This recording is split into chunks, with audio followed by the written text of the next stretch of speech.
Muy buenos días a todas y a todos. Sean todas y todos a nombre del magistrado presidente José Luis Vargas Valdés, del magistrado Felipe de la Mata, de las magistradas y magistrados que integran el Tribunal Electoral del Poder Judicial de la Federación. Muy bienvenidas, muy bienvenidos a esta nueva edición de un espacio que hemos denominado Tertulia Académica, en el que, como muchas y muchos de ustedes ya lo saben, ya han tenido oportunidad.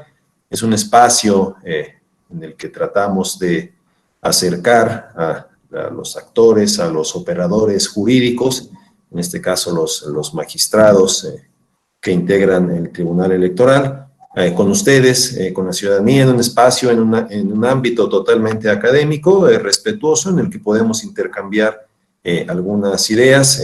Se trata de un espacio ciudadano a todas luces. Para ello, les recuerdo, muchos ya conocen cómo funciona la tertulia.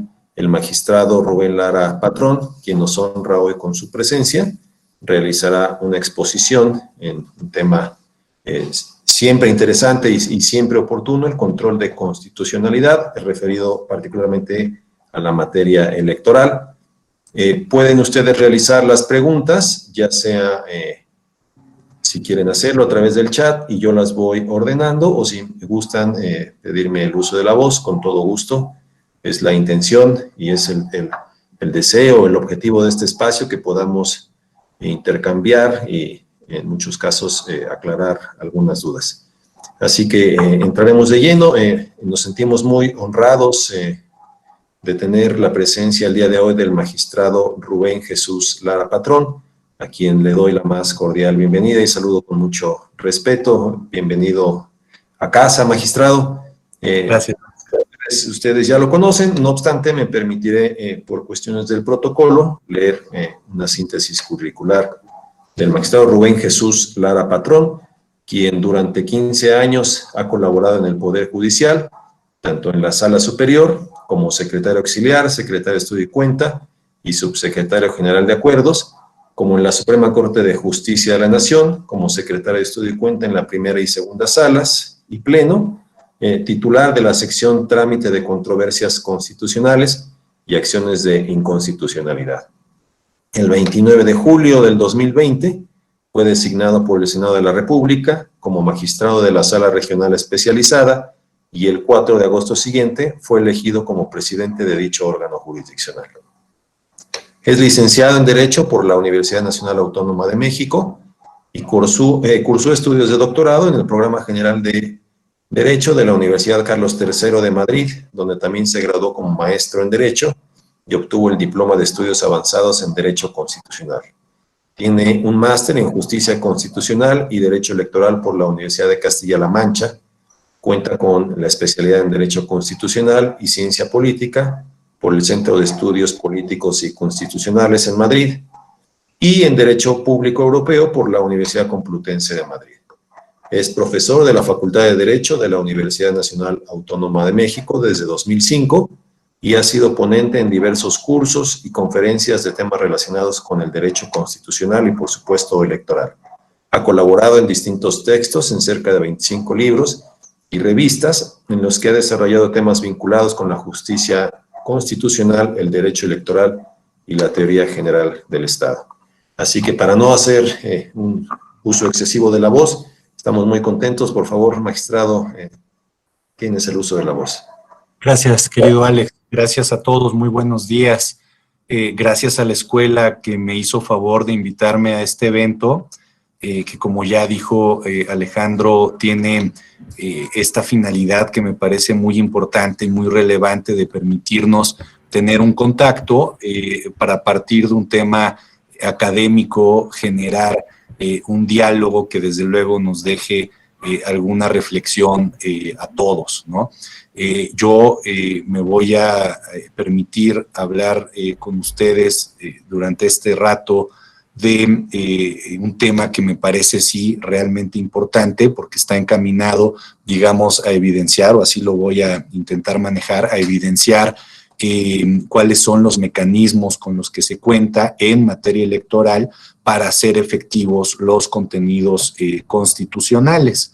que no es desde luego poca cosa. Entonces, voy a permitirme presentar unas diapositivas que preparé para esta clase, que espero que sirvan solamente como guía para este diálogo, y en ellas, que la voy a poner ahora mismo en pantalla, la voy a compartir, en ellas lo que intentaré encontrar o presentarles es un poco, primero, algunas nociones o algunas bases generales, ¿no?, de por qué hay un control de constitucionalidad así en general, de dónde surge, y posteriormente ya enfocarme en el control de constitucionalidad en materia electoral, que como vamos a ver tiene una doble dimensión. Hay un control concreto que por determinación constitucional específica lleva a cabo el Tribunal Electoral del Poder Judicial de la Federación a través de las salas que lo integran,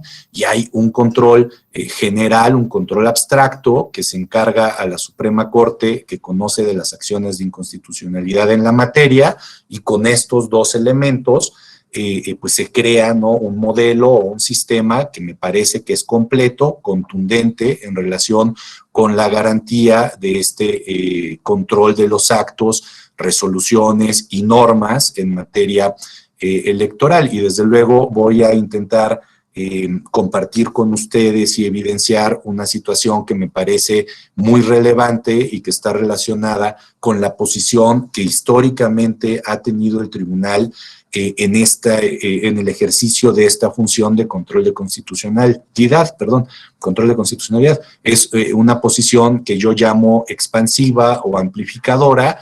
Ahora les explicaré por qué, ¿no? Entonces, bueno, si ustedes están de acuerdo con estas premisas, y para aprovechar el tiempo brevísimo que tengo para hablar de un tema tan amplio y tan complejo, yo quisiera comentar o comenzar señalando algunas cuestiones muy básicas, muy preliminares, pero que me parecen importantes para justificar la existencia de un control de constitucionalidad. Desde luego, si hablamos de un control de constitucionalidad, tenemos que hablar primero de la Constitución. La Constitución entendida, esto lo repetimos todos, lo sabemos todos desde los primeros semestres de la facultad, de la universidad, ¿no?, como una norma suprema que es fundamental y que es fundamentadora del resto del sistema normativo del país.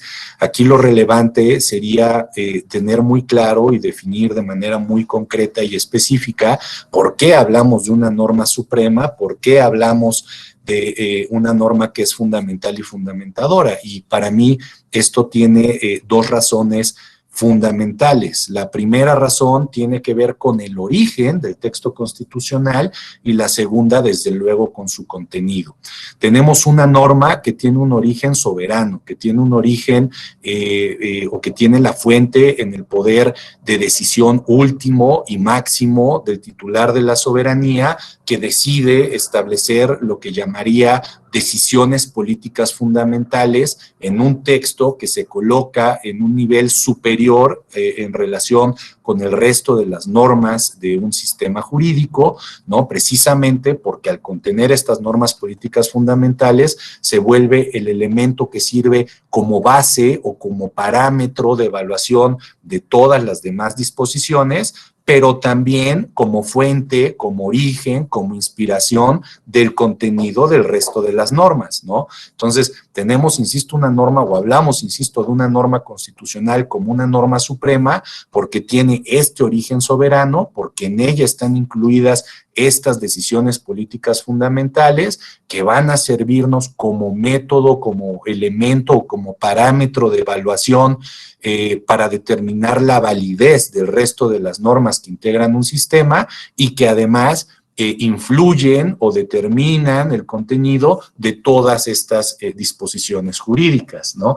Esta sería una idea de arranque. A partir de esta, decir desde luego, recordar desde luego que las normas constitucionales, como las conocemos hoy, ¿no?, estos textos formales tienen un origen muy remoto, con la Carta Magna Inglesa, con los textos que forman este bloque de documentos constitucionales, no de constitución escrita, porque en Inglaterra no lo hay, pero sí de documentos constitucionales que tienen este tipo de decisiones, ¿no?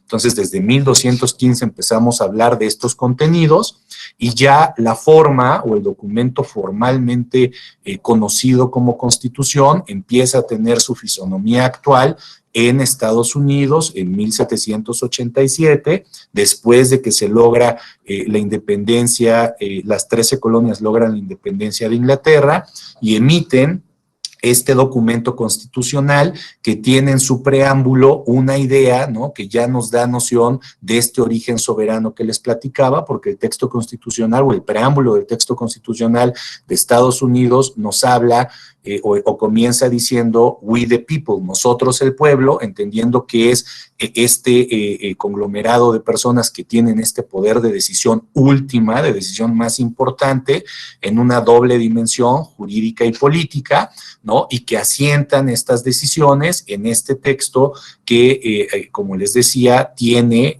un reconocimiento generalizado como una norma suprema o como una norma superior a las demás.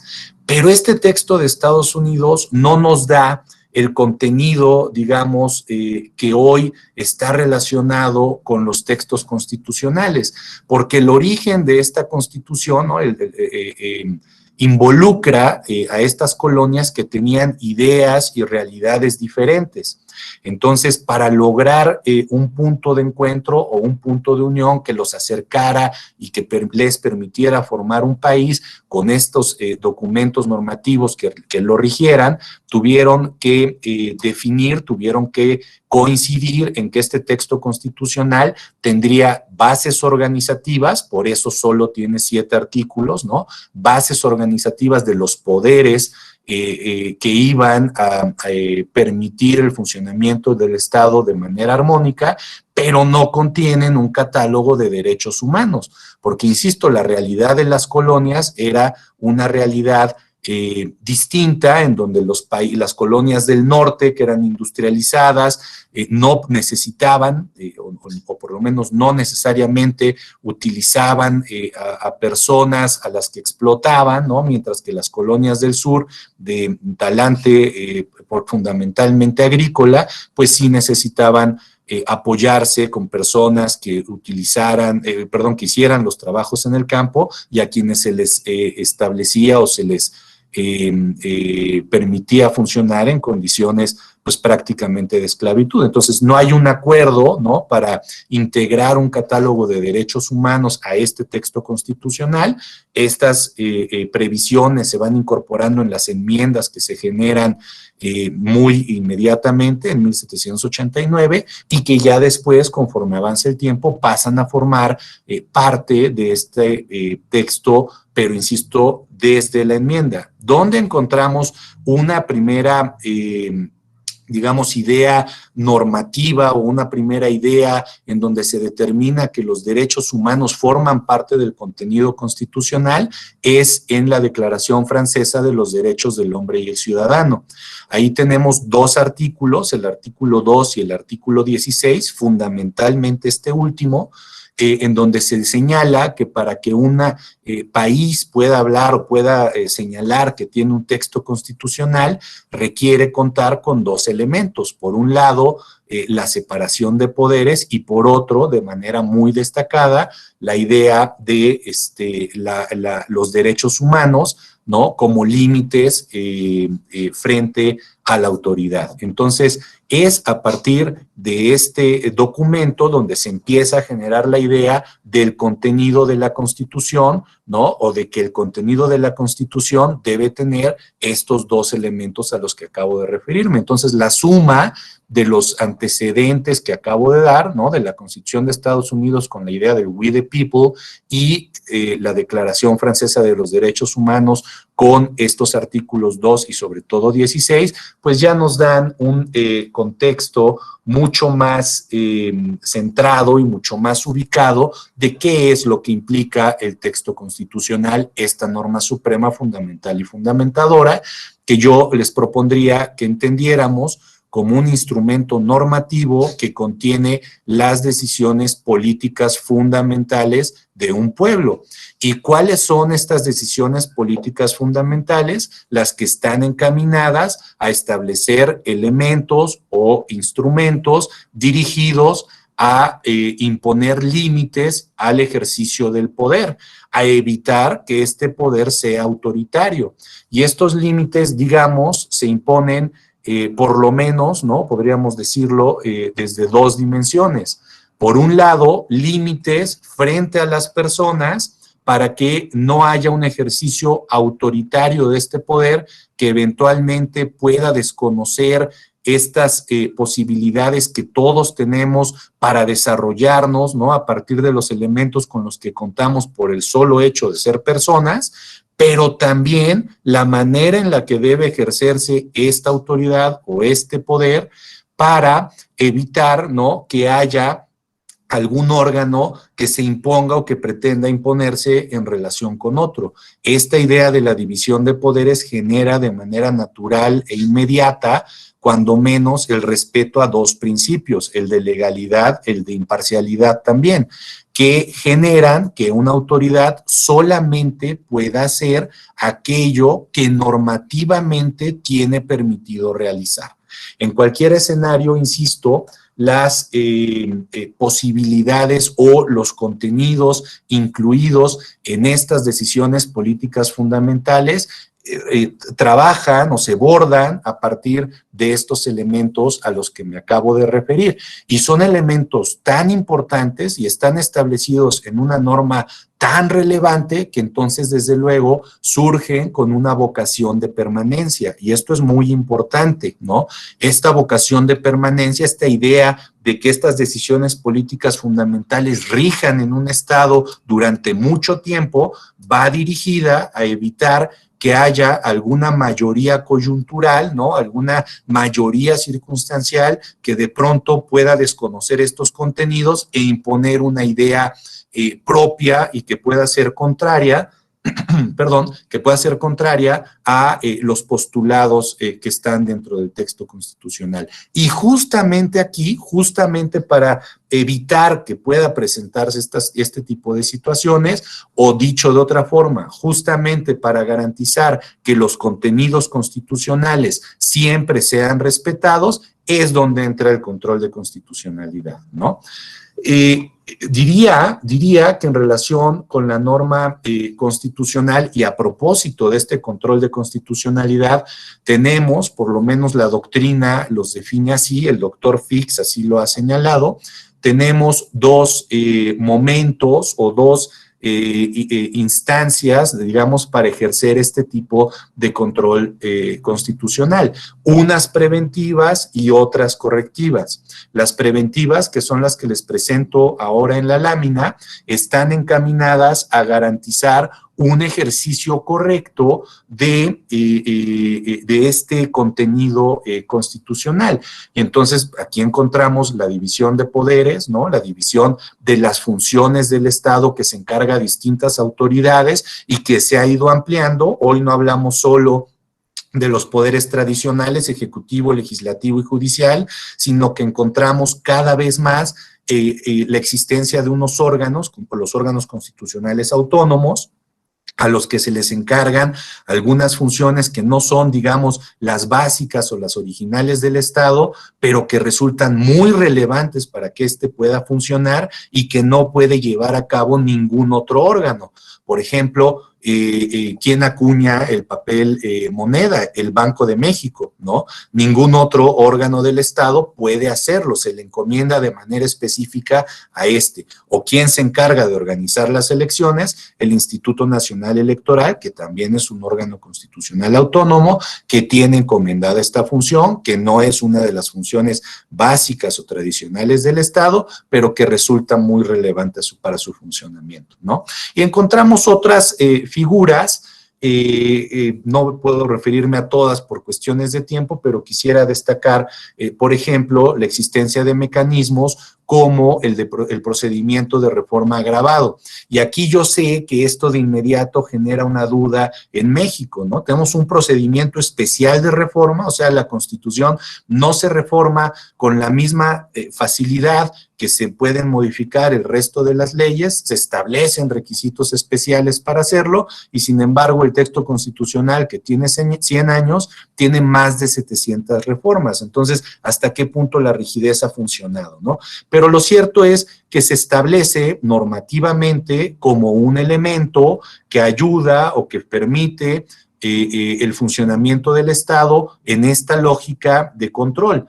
El procedimiento de reforma establecido en el artículo 135 de la Constitución, lo que prevé básicamente es que para modificar estas decisiones políticas fundamentales se requiere de una votación calificada, es decir, de una votación de las 2/3 partes del Congreso y además de una votación favorable de la mayoría de las legislaturas estatales, ¿no? O sea, como se está modificando o se pretende modificar una decisión que impacta o que puede impactar en todo el funcionamiento y desarrollo del país, pues entonces se prevé esta participación general. Y como se está intentando modificar una decisión política fundamental, entonces se establecen estos modelos o este modelo dentro del cual se exigen determinadas particularidades o digamos, particularidades que se dificultan o respecto de las cuales se establecen medidas adicionales para que esta modificación no sea tan fácil. No es la única medida, no es el único modelo que existe, pero bueno, es el que se ha implementado en México, ¿no? Entonces, esto es lo que tenemos, digamos, en relación con las medidas preventivas o las medidas que permiten el funcionamiento correcto de los elementos integrados en el texto constitucional. Y les decía que además de estas, hay unas medidas de reparación o de corrección, ¿no? Que fundamentalmente tienen que ver con la posibilidad o la existencia de medios de impugnación, de medios específicamente de control que están encaminados a encontrar una vía de solución de este tipo o digamos frente a cualquier posibilidad de desconocimiento de los contenidos constitucionales. Y yo aquí, digamos que para comentarlo de una manera simplificada, les diría que el texto constitucional, ¿no? Que ya dijimos que es un texto supremo y que tiene contenidos específicos como son los derechos humanos y la división de poderes, ¿no? Tiene mecanismos especiales dirigidos directamente a garantizar estos 3 elementos. Entonces encontramos, por ejemplo, una acción de inconstitucionalidad, que es un medio de control concentrado, ahora vamos a detenernos un poco en eso, un medio de control concentrado porque solo la Suprema Corte de Justicia de la Nación conoce de él, que está encaminado a tutelar el principio de supremacía constitucional. Es decir, que todas las normas se adecuen, se adapten, estén ajustadas a este texto fundamental. Y si no es así, la consecuencia, ¿no? El efecto de una declaración de inconstitucionalidad en una acción de inconstitucionalidad es eliminar, suprimir, expulsar del ordenamiento jurídico esta disposición. Y esto genera una serie de debates, ¿no? ¿Cómo es posible que un órgano colegiado, en este caso la Corte, que tiene de manera natural un déficit de legitimación democrática, pueda de repente anular el trabajo de los representantes populares de los congresos del Estado, que son elegidos mediante el voto directo de todos nosotros y que en esta lógica se vuelven nuestros mandatarios para efectos de publicar o de realizar alguna norma específica, ¿no? Bueno, este es un debate que nos llevaría otra clase, pero otra plática, pero pues que dejo aquí apuntado. Les decía que además de un medio impugnativo dirigido a garantizar la supremacía, tenemos otros encaminados a proteger los contenidos. En primer lugar, hablaría de los contenidos establecidos en la parte dogmática, ¿no? De la Constitución o de los derechos humanos. Todos tenemos claro que a partir de la reforma del artículo 1 constitucional, todas las autoridades en el ámbito de sus competencias tienen la obligación de proteger, garantizar, respetar y difundir los derechos humanos, ¿no? En el ámbito de sus competencias implica que dentro de sus propias atribuciones, que en el ejercicio de las facultades que tienen conferidas, dentro de estos límites se tiene que llevar a cabo la tutela correspondiente. De esta forma, un poder judicial local, por ejemplo, no podría determinar la inconstitucionalidad de algún precepto, pero sí puede concluir que si es inconstitucional, debe inaplicarse a un caso concreto. O una autoridad administrativa ni puede concluir una inconstitucionalidad, ni puede concluir una inaplicación, pero en cambio sí tiene la posibilidad y la obligación de realizar interpretaciones que cumplan con este principio pro persona que va encaminado a garantizar el ejercicio más amplio de los derechos o a establecer las restricciones más limitadas posibles, ¿no? Entonces, todas las autoridades en el ámbito de sus competencias tienen la posibilidad y la obligación de volverse autoridades de control de constitucionalidad en materia de derechos humanos, ¿no? Lo plantearía así en general. En el caso, pero para concluir con esta idea, hablando de estos medios remediales, no podemos soslayar que existen dentro de la Constitución mecanismos jurisdiccionales específicos encaminados a garantizar este ejercicio amplio, absoluto, correcto, completo de los derechos humanos y que es concretamente el juicio de amparo, ¿no? De manera específica, se encarga entonces al Poder Judicial de la Federación que conozca de este tipo de asuntos para efectos de tutelar los derechos humanos. Ya sé, y esto lo voy a abordar un poco más adelante, que también tenemos en materia electoral el juicio para la protección de los derechos civiles y políticos del ciudadano, que en principio sigue las reglas del juicio de amparo. No lo quiero, vinculado con la protección de derechos humanos. No lo quiero mencionar en específico en este momento porque es parte de lo que voy a abordar un poco a continuación, ¿no? Solo lo dejo ahí apuntado, pero entonces la idea sería que, insisto, así como tenemos un medio para garantizar la supremacía constitucional, también tenemos un medio para tutelar los derechos humanos. Y de esta misma forma, tenemos otro medio impugnativo a partir del cual podemos garantizar o debe garantizarse la división de poderes, y es la controversia constitucional. También es un medio de control concentrado en la lógica de que conoce de este solamente la Suprema Corte de Justicia de la Nación, tiene doble efecto dependiendo de qué se impugne, si se impugnan actos o si se impugnan normas. Los efectos de esta resolución pueden ser interpartes o generales, ¿no? Pero bueno, está encaminada directamente a generar o a controlar este contenido constitucional, esta decisión política fundamental que conocemos como división de poderes. Entonces, un poco desde esta idea, lo que tenemos, ¿no? Siguiendo un poco esta línea que he pretendido presentar, lo que tenemos es un órgano que se encarga de llevar a cabo el control de la Constitución y sus contenidos. Y este órgano, en principio, es, ¿no?, la Suprema Corte. En principio, ahora voy a matizar esta afirmación. Aquí haría una primera digresión, ¿no? Y esta, o una parada, digamos. Esta tiene que ver con el origen de estos órganos de control de constitucionalidad. Tampoco me voy a detener mucho porque sé que lo conocen, ¿no? Tenemos estos orígenes, ¿no?, de los órganos de control de constitucionalidad, primero en Estados Unidos, con esta famosa resolución Marbury contra Madison, en donde se establece básicamente que todos los jueces son jueces de constitucionalidad, ¿no? En donde se establece básicamente que todos los jueces están obligados a controlar y a proteger los contenidos constitucionales. Es el control difuso. Frente a esta definición tenemos el modelo europeo, el modelo kelseniano, que se empieza a dibujar en 1919 en Alemania y se concreta finalmente en 1921 con la Constitución austriaca, en donde se habla de un control concentrado de constitucionalidad porque se le encarga a un órgano específico.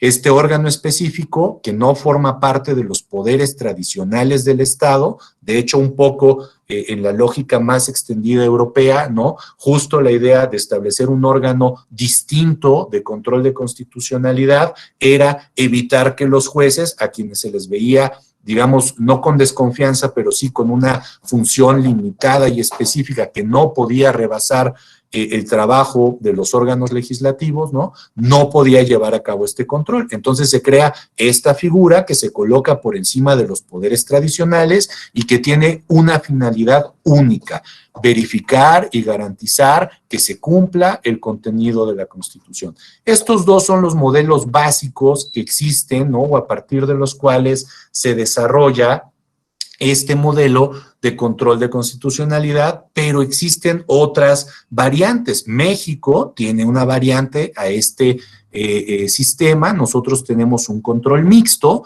y en este control mixto tenemos, por un lado, ¿no?, lo que ya mencioné, que todas las autoridades en el ámbito de sus competencias están obligadas a garantizar el ejercicio de los derechos humanos, de todos los derechos humanos que son reconocidos, ya no otorgados, como decía la Constitución del 17, sino reconocidos por la Constitución, por los tratados internacionales. Ya tampoco hablamos solo de tratados de derechos humanos. Cualquier tratado que pueda incidir en el ejercicio de estos derechos puede ser analizado, ¿no? Puede ser tomado como base de desarrollo para estos derechos. Entonces, tenemos todos los derechos reconocidos en la Constitución, en los tratados, que deben ser tutelados, como les decía, por todas las autoridades en el ejercicio de sus competencias, que se tienen que analizar a partir de esta idea pro persona, que ya rebasa la interpretación conforme constitucional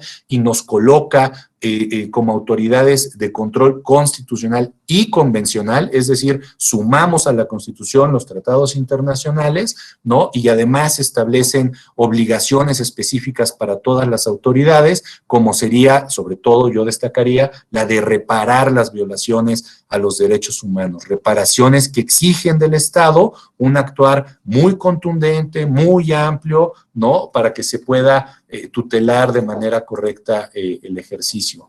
Pero frente a este control mixto, frente a este control difuso, frente a este control que se encarga a todas las autoridades, tenemos un control concentrado que ya les anunciaba, que tiene que ver sobre todo con la tutela de la supremacía constitucional a través de la acción de inconstitucionalidad, y una tutela concentrada que tiene que ver con la división de poderes a través de la controversia constitucional. Pero, por si esto no fuera poco, ¿no?, por si no fuera suficiente esta división entre control concentrado y difuso, hay otro tipo de control, por lo menos así se ha identificado también en la doctrina, que se refiere a un control específico o por determinación específica del texto constitucional. Y este es el control electoral.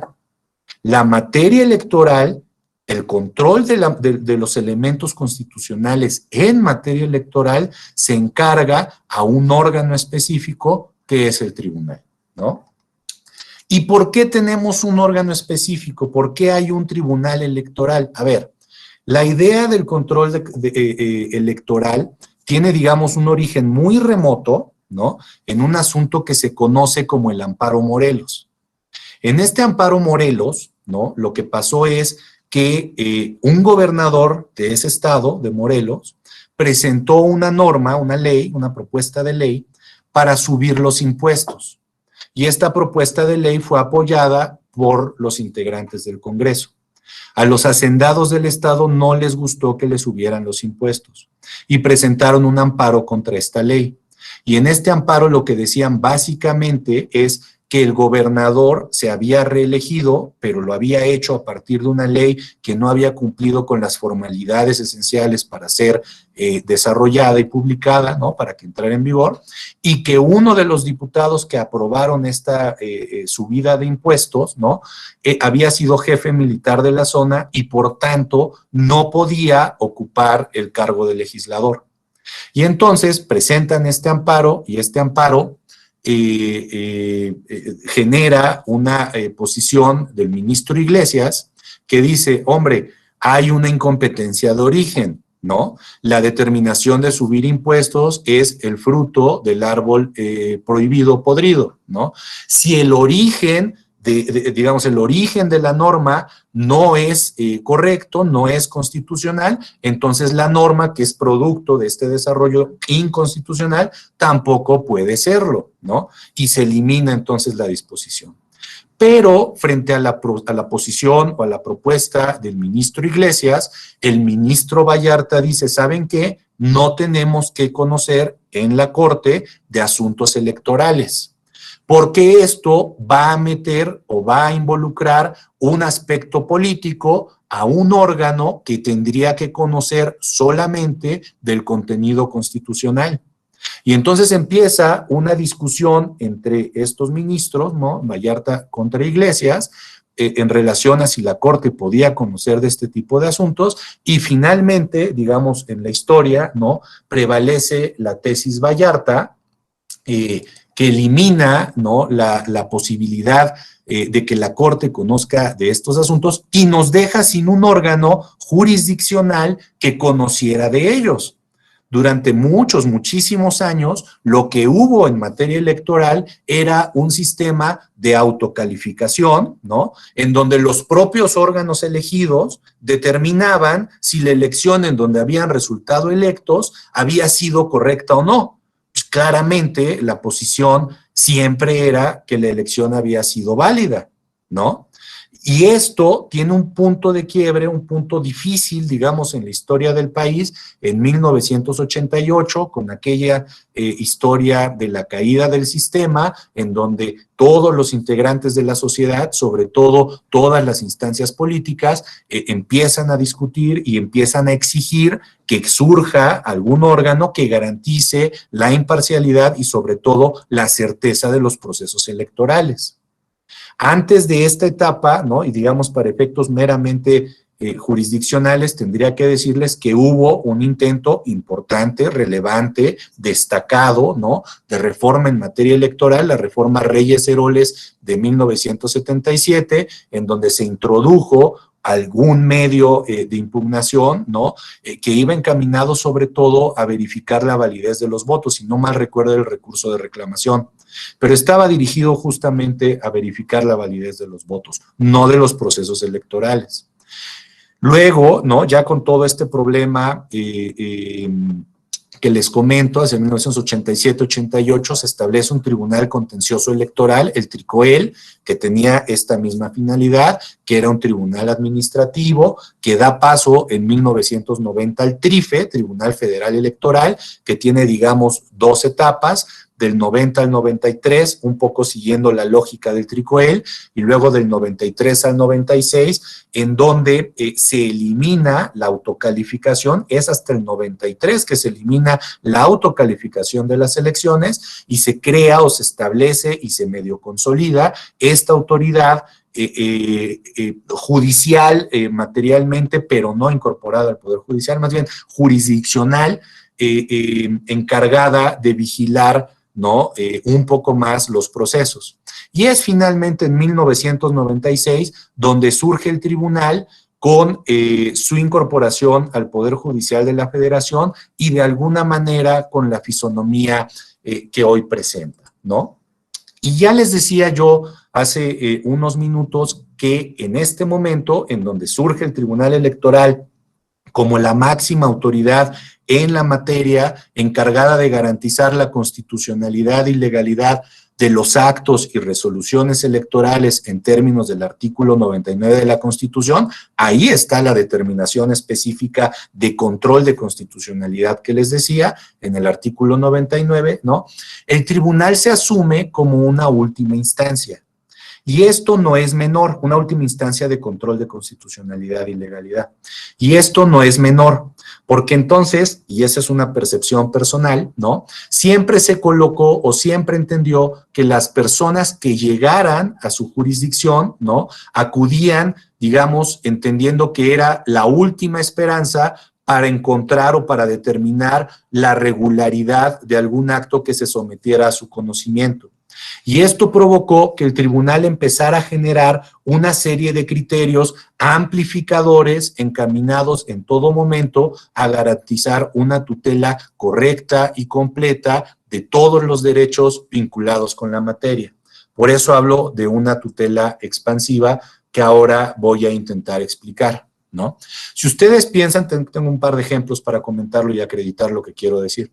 Si ustedes piensan, ¿no?, en los derechos político-electorales en específico, digamos los originales o los básicos, la función del tribunal se limitaba a 4 aspectos concretos: votar, ser votado, afiliación y asociación. Eran normativamente los únicos derechos respecto de los cuales podía conocer el tribunal. Pero en esta vocación expansiva, el tribunal fue generando una tutela mucho más amplia. Y entonces, por ejemplo, en un primer momento, ya muy añejo, ¿no?, lo que dijo el tribunal es, a ver, claro que estos son los derechos básicos, pero además tengo la posibilidad de conocer de todos los derechos humanos, de la tutela de todos los derechos humanos que estén vinculados con estos derechos básicos.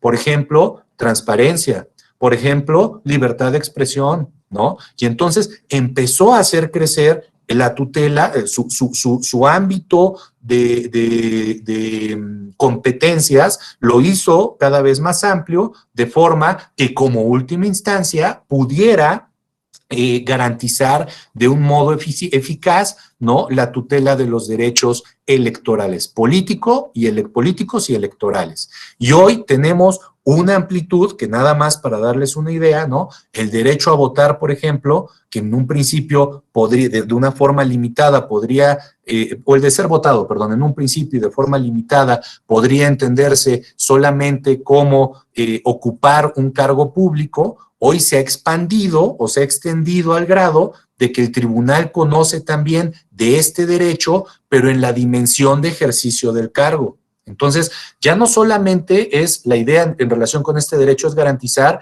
la posibilidad de ser postulado, de obtener recursos para participar en una contienda, de participar en la contienda, de ser elegido, ¿no?, de ocupar la posición formalmente en el momento en el que, digamos, asume el cargo, sino incluso que ya que el cargo está asumido, se cuente con todas las condiciones que sean necesarias para poder desempeñarlo de una manera efectiva, ¿no? Que se cumpla esta voluntad popular, esta manifestación de la soberanía popular, de que una persona determinada lleve a cabo las funciones para las cuales el Estado, las personas, designaron al candidato, ¿no?, a quien fue candidato. Entonces, vean ustedes el alcance, ¿no?, cómo se extendió la tutela de este derecho. Otro ejemplo, para mí, y muy relevante, es el de control de convencionalidad. Hace un momento les decía que con la reforma de 2011 ya se habla, ¿no?, de que todas las autoridades, en el marco de sus atribuciones, pueden llevar a cabo tutela de derechos humanos acudiendo a tratados internacionales en 2011. Pero me acuerdo perfectamente de algún asunto que, si no estoy mal, se resolvió 2007, 2008 quizá, que tenía que ver con la elección de Baja California, en la cual el presidente, el entonces presidente municipal de Tijuana, quería participar como candidato, pero había una disposición que se lo prohibía, porque decía, si no mal recuerdo, que no podías dejar el cargo de manera anticipada si aspirabas a ocupar otro, ¿no? O sea, como que si ocupabas un cargo tenías que desempeñarlo durante todo el periodo del mandato y no podías entonces, desde ese cargo, participar para otra elección, aunque te separaras de él, que era lo ordinario y lo general, con alguna anticipación. Entonces, esta persona presenta un medio de impugnación ante el tribunal y la resolución de ese medio de impugnación se basó en tratados internacionales, a partir de la interpretación del artículo 133, que establecía que los tratados internacionales también son ley suprema de la Unión, ¿no?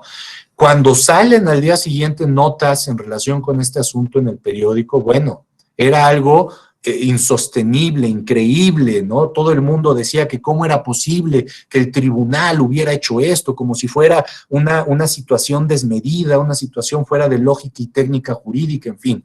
Resulta que 4 años después, todos tenemos la obligación de acudir a los instrumentos internacionales. Este es para mí otro ejemplo de la vocación expansiva del tribunal, ¿no? Y también lo encuentro en el control de constitucionalidad en concreto. A ver, nosotros, ¿no?, en el tribunal tenemos hoy la posibilidad de hacer el análisis de la constitucionalidad de normas y de actos electorales. Cuando no la teníamos, más o menos en el año 2000, entendimos que como órgano de última instancia podíamos hacerlo. Y emitimos una serie de criterios en donde determinamos la inconstitucionalidad de algunas leyes. Y la Corte nos dio un cocolazo y nos dijo, no te equivoques, tú no puedes hacer esto. La única autoridad que se encarga del control de constitucionalidad de leyes es la Suprema Corte de Justicia. Tú no puedes hacerlo, no andes con ideas, ¿no? Y de repente, la realidad nos alcanzó. Y en el año 2005-2006, cuando Jorge Castañeda quería ser candidato independiente y no existía esta figura, ¿no?, en la norma, Castañeda impugnó la disposición que establecía que solo los partidos políticos podían postular candidatos, y cuando fue al amparo, cuando fue con nosotros, le dijimos, ¿qué crees? Es que nosotros no podemos pronunciarnos respecto de la constitucionalidad de leyes. Y luego fue al amparo y le dijeron, ¿qué crees? Que el amparo no puede conocer de actos o de cuestiones electorales. Y entonces dejamos sin vía impugnativa a Castañeda. Por eso se fue a la Corte Interamericana de Derechos Humanos, y la Corte Interamericana lo que resolvió no es que nos haya obligado a establecer candidaturas independientes, pero sí resolvió que teníamos que establecer un medio o un canal para que pudieran impugnarse la constitucionalidad de leyes en la materia. Por eso, en 2007, en la reforma electoral de 2007, se concede la posibilidad de que el Tribunal Electoral y sus salas, ¿no?, puedan conocer de la constitucionalidad y del control concreto y puedan determinar la inaplicación de leyes en materia electoral. Entonces, claro, nos confirmaron algo que ya habíamos propuesto muchos años antes, ¿no? Y un poco siguiendo esta idea que les decía de la convencionalidad que intentamos o que iniciar, digamos, con el asunto Tijuana, pues ya claro, con la reforma constitucional de 2011 hacemos un ejercicio lo más vigoroso posible en relación o utilizando estos instrumentos internacionales para tutelar los derechos humanos. Y al amparo de este principio de constitucionalidad y de esta vocación expansiva y amplificadora que es a la que me estoy queriendo referir, se han establecido criterios vinculados con indígenas, vinculados con la presunción de inocencia, vinculados con la paridad, por ejemplo. La paridad se fue construyendo, ustedes lo saben, a partir primero del establecimiento de acciones afirmativas, y una vez que se contó con el principio de paridad dentro de la norma, se fueron fijando estos criterios horizontales, verticales, transversales, y ahora estamos ya en un momento en donde se habla de paridad total. Y en el caso de la presunción de inocencia, también a partir de instrumentos internacionales se empezó a permitir que las personas que estuvieran sujetas a un proceso penal, pero que no tuvieran una limitante física, es decir, que no estuvieran presos, que no estuvieran privados de su libertad, pudieran ejercer sus derechos, aun cuando la Constitución en el artículo 38, fracción segunda, establece, ¿no?, que por estar sujeto a un proceso penal se suspenderán este tipo de derechos. Desde 2005, a partir de tratados internacionales, empezamos a crear esta línea jurisprudencial que hoy, ¿no?, muchos años después, si no estoy mal, a partir en concreto de una resolución de 2018, ya llegó al grado de garantizar que cuando una persona está sujeta a un proceso penal, pero no ha sido condenada mediante sentencia firme, aun cuando esté privada de su libertad, debe tener la posibilidad de ejercer su derecho al voto activo. Y se estableció, es una sentencia del magistrado de la Mata, se estableció la obligación para que el INE en este proceso electoral ya implemente las medidas que sean necesarias para que las personas que estén en la cárcel, en estas condiciones, insisto, que no se les haya dictado una sentencia condenatoria patria firme, pues puedan ejercer el derecho. Y claro, esto ya pone el foco en el punto o en el reto que sigue, ¿no? Garantizar que también las personas privadas de su libertad, aunque hayan sido condenadas por sentencia firme, también puedan hacerlo, pero eso ya será otra lucha, ¿no? Finalmente, insisto, lo que quiero demostrar es que este control concreto, en este caso el que lleva a cabo el tribunal, ¿no? Se hace desde una posición amplia, vigorosa, entendiéndose como última instancia y con la finalidad de garantizar de la manera más amplia y contundente posible los derechos políticos y los derechos electorales de todas las personas. Sumado a este control concreto, tenemos un control abstracto que surge, digamos, en general en 1994, cuando se establecen en la Constitución las acciones de inconstitucionalidad y que en 1996 incluye como posibilidad dentro de este medio de control la posibilidad de analizar las leyes electorales, ¿no? La acción de inconstitucionalidad es un medio de control abstracto que no implica un litigio. Lo que se busca aquí no es resolver una contienda, no es resolver un pleito, no hay partes que estén buscando la tutela de algún derecho específico y particular. Aquí lo que se busca, como ya les decía al principio, por eso me pareció importante iniciar desde ahí, ¿no? Es garantizar el principio de supremacía constitucional. Es garantizar que todas las leyes, todas, incluidas desde luego las que se dictan en materia electoral, estén ajustadas a la Constitución y en el caso de que involucren derechos humanos, desde luego también a tratados internacionales. Pero la finalidad es esa, garantizar el orden y la regularidad normativa a la luz o conforme al parámetro que establece y que representa el texto constitucional. Es un medio impugnativo que, como les comentaba, es conocido de manera exclusiva por la Suprema Corte de Justicia de la Nación y que al resolverse puede tener, en el caso de que se declare la inconstitucionalidad, efectos generales. ¿Qué significa esto? También ya se los adelantaba, que cuando se declara la inconstitucionalidad de una norma en la materia, entonces puedes expulsarla del ordenamiento jurídico. Puede dejar de regir de inmediato.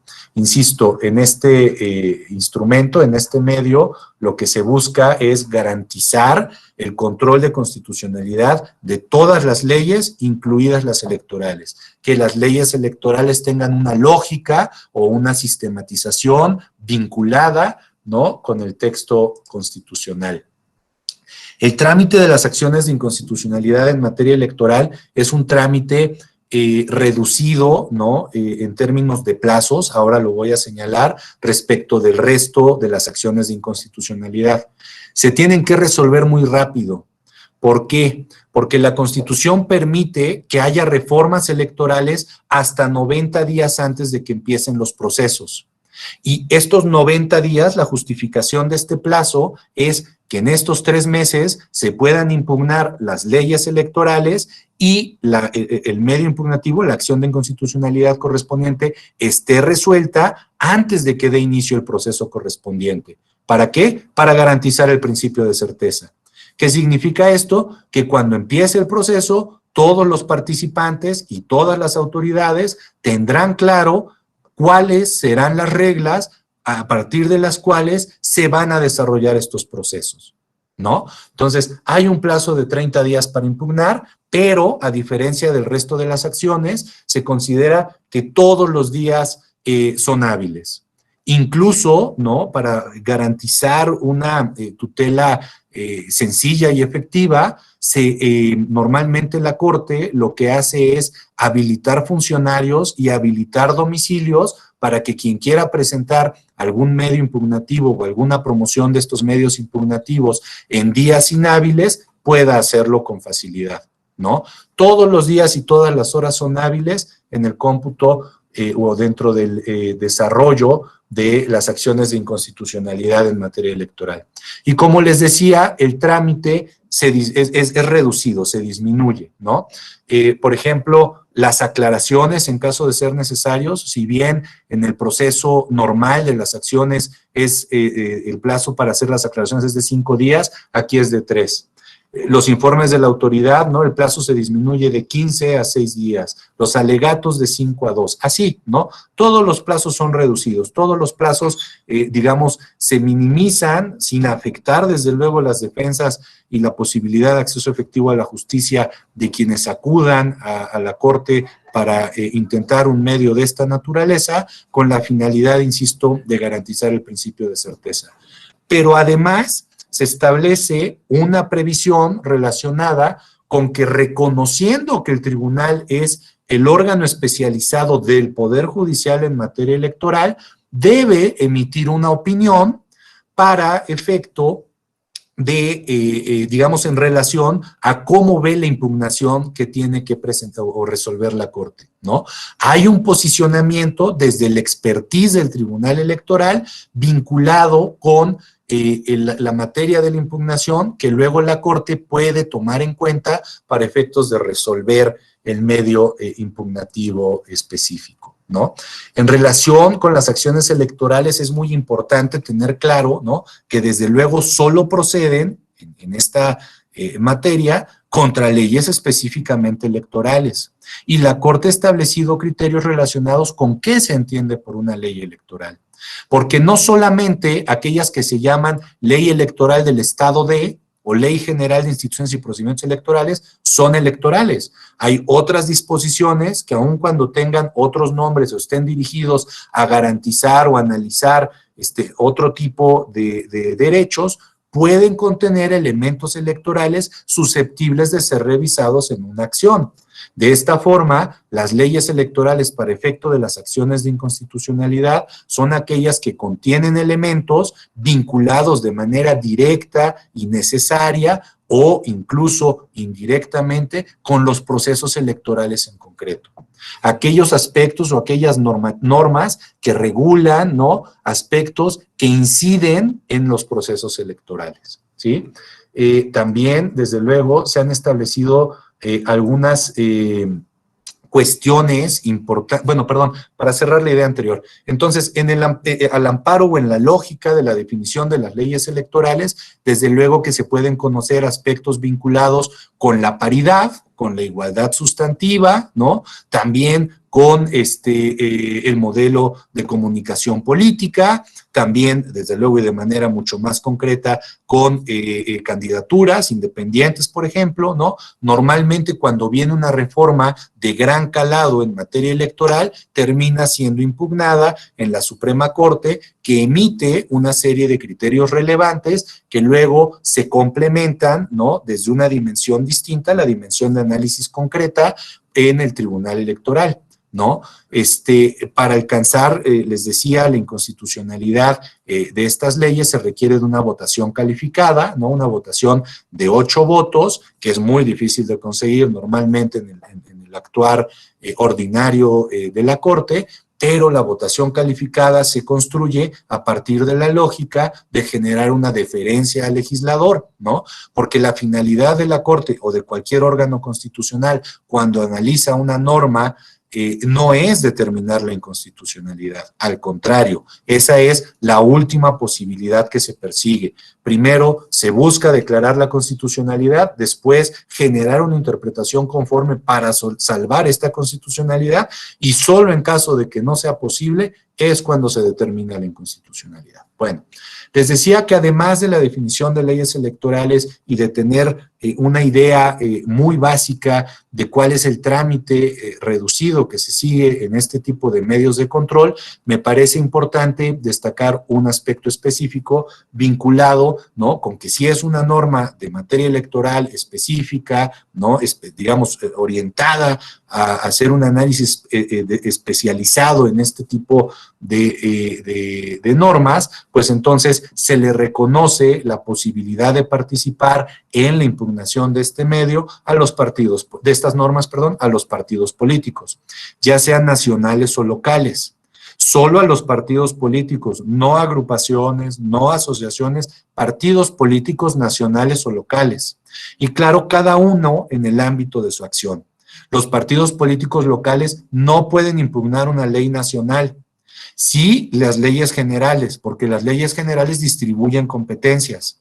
Entonces, una ley general en lo relativo a las competencias estatales sí puede ser impugnada por partidos políticos. Pero un partido, digamos, insisto, local, que vaya contra una ley nacional no es posible. A la inversa, sí. Un partido político nacional, como despliega su actividad en todo el territorio, entonces puede impugnar leyes electorales nacionales o también leyes electorales estatales. Desde luego, esto no significa que solo los partidos políticos puedan impugnar leyes electorales.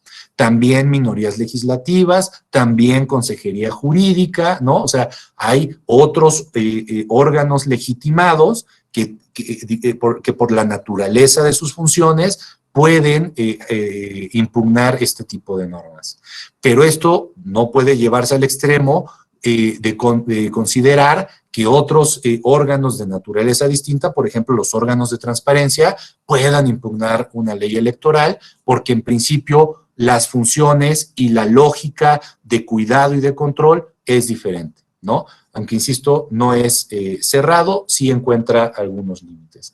Al final, y con esto quisiera terminar, después de hacer o intentar hacer, espero haberlo logrado, este dibujo muy general de cómo está establecido este sistema de control de constitucionalidad de leyes electorales, quisiera concluir señalando que un poco en los términos expresados, ¿no? Este control tiene dos dimensiones de análisis.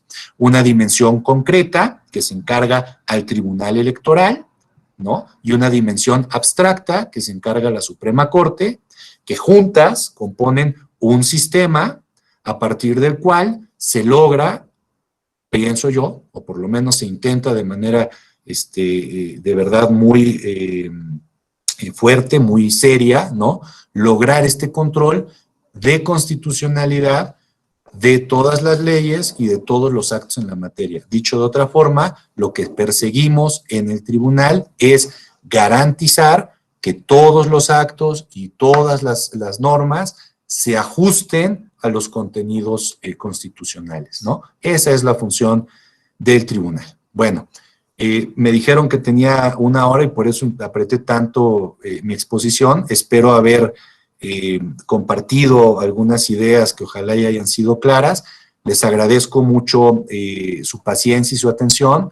A mi querido amigo Alex le agradezco mucho que esté conmigo en esta plática y desde luego a la escuela la invitación y a los magistrados de Sala Superior la confianza que depositaron en mí para tener esta plática.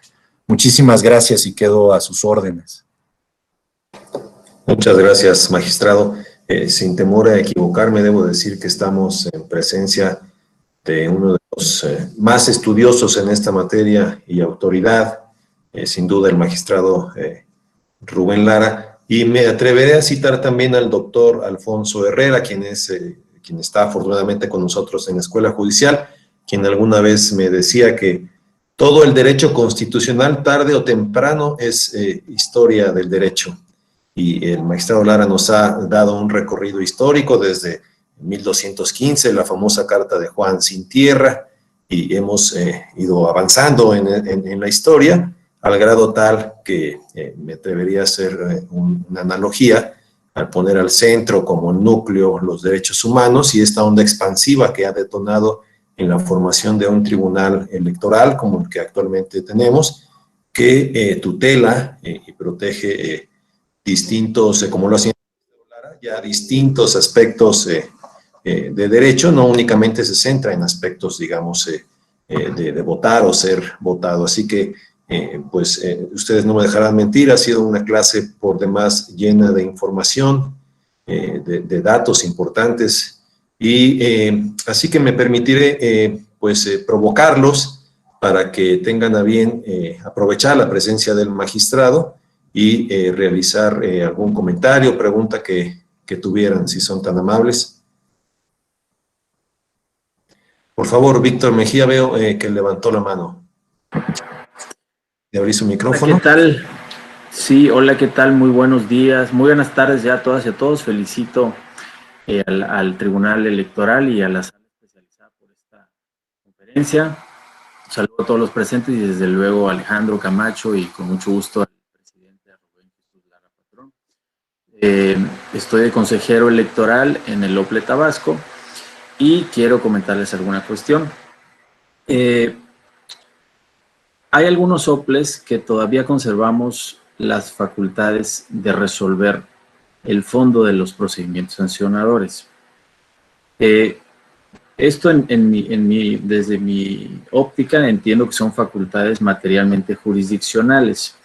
No somos parte del Poder Judicial, pero resolvemos los procedimientos sancionadores tanto ordinarios como especiales. Nos explicó muy bien el presidente cómo ha venido expandiéndose este control de convencionalidad. Inicialmente la Corte establecía que solamente la Corte, luego lo expandió a tribunales federales, ahora lo vemos que ya es un control difuso, ¿no?, de todos los jueces locales. Desde mi punto de vista, las autoridades con facultades materialmente jurisdiccionales, creo yo que también tenemos facultades para hacer un control de convencionalidad de los que llamamos de grado intenso, ¿no? El juez Eduardo Ferrer MacGregor así lo establece, ¿no?, con una intensidad bastante amplia. Y esto pues puede tener el efecto de llegar inclusive a poder inaplicar normas. Esa es no tanto busco una respuesta, sino solamente una opinión. Los OPLES somos órganos administrativos, o sea, órganos autónomos, órganos administrativos electorales. Con algunos tenemos todavía estas facultades. ¿Qué opina de esta posibilidad de hacer un control intenso, o sea, el grado más intenso, en este tipo de órganos con estas facultades? Porque también puede repetirse esto, por ejemplo, en contralorías de cualquier área, ¿no?, que resuelve en el fondo los asuntos. Me gustaría escuchar su opinión, presidente. Muchas gracias. Al contrario, Víctor, gracias a ti.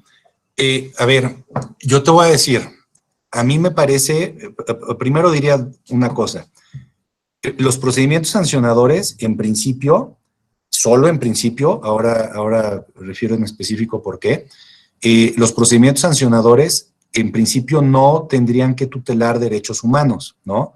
Son procedimientos que van, así surgió, por ejemplo, la sala en la que yo estoy, que van encaminados a garantizar otro tipo de previsiones y otro tipo de normas, ¿no? En fin, que han ido creciendo, digamos, en funciones, en materia de análisis, y que entonces, claro, que han ido generando o involucrando decisiones relativas a los derechos humanos, ¿no? A ver, voy a hablar de nosotros, de la sala especializada. En nuestro origen, lo que debíamos conocer de manera exclusiva era de procedimientos, digamos, contra violaciones al modelo de comunicación política, ¿no? Y entonces que las campañas fueran adecuadas o que la contratación en radio y televisión fuera correcta, ¿no? Eran aspectos otra vez como muy acotados, ¿no? Y que en principio forman parte de un procedimiento administrativo sancionador que nos alejaba de una tutela muy intensa como la que tú señalas. Lo cierto es que luego, conforme vas pensando, y hablo de la sala en la lógica de que seguramente ustedes están en esta misma situación, aunque sean órgano administrativo. Luego, conforme vas planteándote los casos que te van llegando, ¿no?, en la realidad, te vas dando cuenta, por ejemplo, que el modelo de comunicación política, aun cuando regule aspectos muy concretos, insisto, sancionadores, no puede estar desvinculado, no se desvincula de la ciudadanía y de los derechos de la ciudadanía. Porque, por ejemplo, si un partido político, lo voy a poner de otra forma, si una radiodifusora, vamos a decir, no transmite todos los contenidos de algún promocional de campaña de un partido político, claro que perjudica al partido político, pero también está violando el derecho a la libertad de expresión en esta vertiente de recibir toda la información que uno estima pertinente y que resulta necesaria para poder emitir un voto informado. Entonces, una actividad, digamos, de corte inicialmente administrativo puede tener impacto o puede tener reflejo en la violación de derechos humanos, ¿no? Por eso, por ejemplo, en la sala, y seguramente ustedes también lo hacen, tenemos criterios que ya fueron confirmados y ahora es una línea jurisprudencial de sala superior vinculadas con el derecho de los menores, ¿no? Tenemos la obligación de tutelar este derecho. Y desde luego en esta facultad que se nos dio ahora y que ustedes también deben tener, me imagino, de conocer de los asuntos para garantizar el derecho de las mujeres a una vida libre de violencia, estos asuntos de violencia por razón de género contra las mujeres, desde luego que están involucrados derechos humanos. Bueno, en esta lógica tenemos una previsión constitucional, el artículo 1, que nos obliga a hacer esta defensa de los derechos, otra vez, en el ámbito de nuestras atribuciones. Pero el quinto párrafo del artículo 1 dice y establece que hay algunos supuestos, de estas famosas categorías sospechosas, en donde este análisis tiene que hacerse con una intensidad mucho mayor, ¿no? Bueno, no quiero responder en concreto, y que además fuiste muy cuidadoso y te lo agradezco, ¿no? El tema de si ustedes pueden llegar a inaplicar o no, me parece que sería irresponsable de mi parte hacerlo, pero sí respondería o sí plantearía que en esta lógica, en esta obligación de tutela, en los términos que estamos platicando, y justo en esta visión de la dimensión y la relevancia de los derechos que a veces se involucran con este tipo de procedimientos, me parece que ustedes en el instituto, como todas las autoridades, tenemos que hacer nuestro esfuerzo mayor y jalar en la medida más importante nuestras facultades, estirarlas en la medida más amplia posible para garantizar una tutela que realmente sea efectiva, ¿no? Desde el principio, porque también me queda claro que sus resoluciones luego deben ser revisadas. Bueno, eso no importa, ¿no? Un poco estirar la liga por la relevancia de los derechos en aquellos asuntos en donde realmente haya un ganchito o una posibilidad real de generar esta tutela muy contundente. Por eso les decía, y para mí siempre es muy importante hablar de este tema, ¿no? ¿Cuál es la posición del tribunal? ¿Cómo vas a colocarte y a llevar a cabo tu actividad, ¿no? Y cerraría mi respuesta con un comentario vinculado con esto último. Me acuerdo que hace muchos años, cuando empecé a trabajar en el tribunal, me contaron una historia que me gustó mucho, antes de entrar, de hecho. Yo entré un 1 de noviembre de 2005, entonces seguramente el día anterior mi papá me contó esta historia. Que había una persona hace muchos años, ¿no?, que estaba sentada a la orilla del camino y que veía pasar gente cargando piedras. Y entonces de repente se animó y le preguntó a una de estas personas, oye, ¿qué haces?, ¿no? Y la respuesta fue, pues aquí rompiéndome la espalda. Bueno, pasó un rato y le preguntó a otra persona, oye, ¿qué haces? Y la respuesta fue, estoy acarreando piedras. Y le preguntó luego a una tercera persona, oye, ¿qué haces? Y la respuesta fue, estoy construyendo la Catedral de París. Esto lo digo porque entonces uno dimensiona, ¿no?, la función y cómo quiere llevar a cabo esa función. A mí me gusta mucho destacar este papel expansivo del tribunal porque creo que evidencia una vocación y una lógica funcional en donde de verdad te colocas como una alternativa real de defensa de derechos. No estoy queriendo decir, desde luego, que hagan algo fuera de sus competencias, ¿no? Pero en esta lógica de amistad que estamos teniendo, ¿no?, y sin que esto implique un posicionamiento de ningún tipo, yo lo que diría es que cualquier autoridad tiene que tutelar derechos humanos y si los procedimientos especiales involucran estos derechos, o ordinarios involucran estos derechos, sobre todo los especiales, entonces yo intentaría, dentro de mis facultades, hacer lo más que pueda. Muchísimas gracias y lo esperamos en Tabasco, por lo menos virtualmente en alguna ocasión. Un saludo y un abrazo. Claro, igual, Víctor, igual, abrazos, gracias. Muchas gracias, Víctor, por su pregunta y al magistrado por su respuesta. Magistrado, nos pregunta Antonio Urbina, quien me pide que haga la pregunta. Le gustaría saber su opinión respecto de la iniciativa de reforma judicial que se encuentra en estudio en el Senado de la República. Claro, gracias Alex y gracias Antonio. A ver, creo que es el inicio de una reforma que debe ser más amplia, ¿no? Esta reforma implica una modificación a la Constitución, pero luego hay que ver cómo la van a aterrizar en el resto de las normas que regulan la actividad del Poder Judicial, que es donde creo que realmente va a estar la carnita o la mayor aportación de esta modificación, que si pasa en los términos en los que está prevista, me parece que puede dar lugar a un cambio histórico dentro del funcionamiento del Poder Judicial. Pero esto sería un segundo momento, ¿no? La reforma que está ahorita y que entiendo que se discute el martes, está más bien encaminada a generar una modificación, sobre todo en la lógica en la que se lleva a cabo la tutela de los derechos humanos. Quiero decir, fundamentalmente en el amparo, en las estructuras que lo organizan, ¿no? Que lo conocen y que lo resuelven.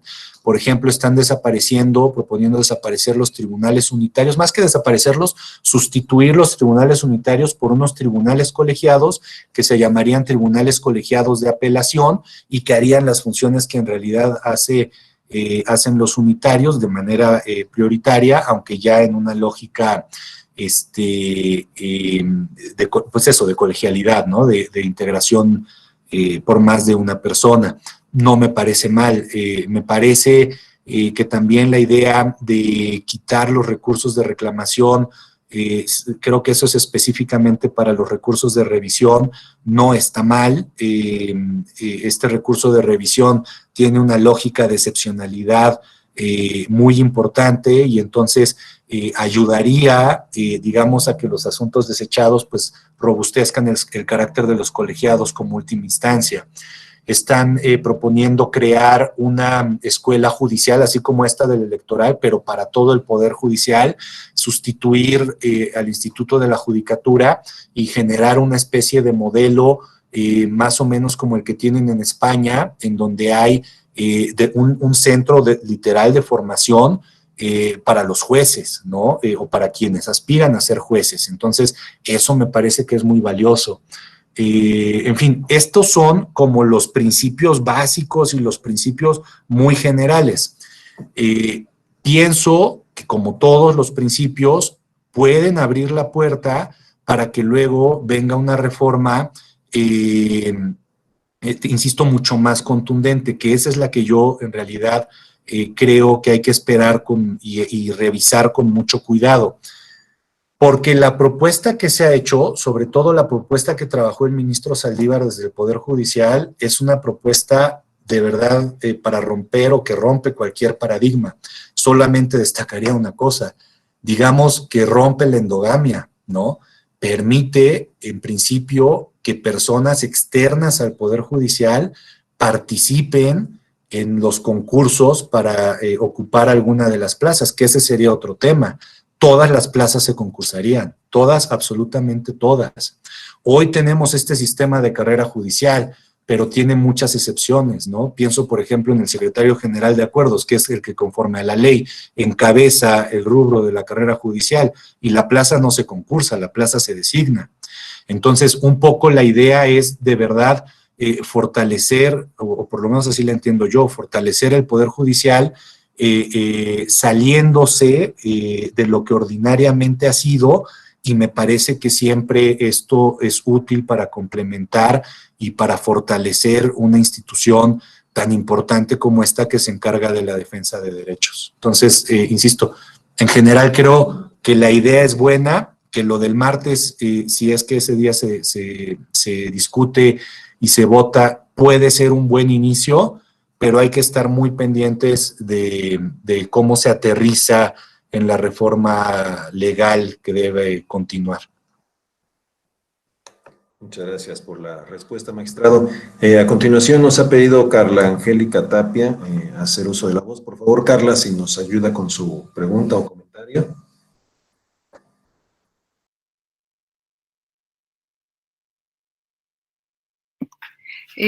Sí, buenos días. Es que se me sacó de la aplicación, pero estoy aquí, la de mi esposo. Bueno, mi pregunta era en relación con el artículo 235 de la Ley Orgánica del Poder Judicial Federal, en el sentido de que a qué se refiere en la parte final, que dice que en los casos que resulte exactamente aplicable. Es decir, bueno, el artículo 235 dice: la jurisprudencia del Pleno de la Corte será obligatoria para el Tribunal Electoral cuando se refiere a la interpretación directa de un precepto de la Constitución y en los casos en que resulte exactamente aplicable. Ok, claro que sí.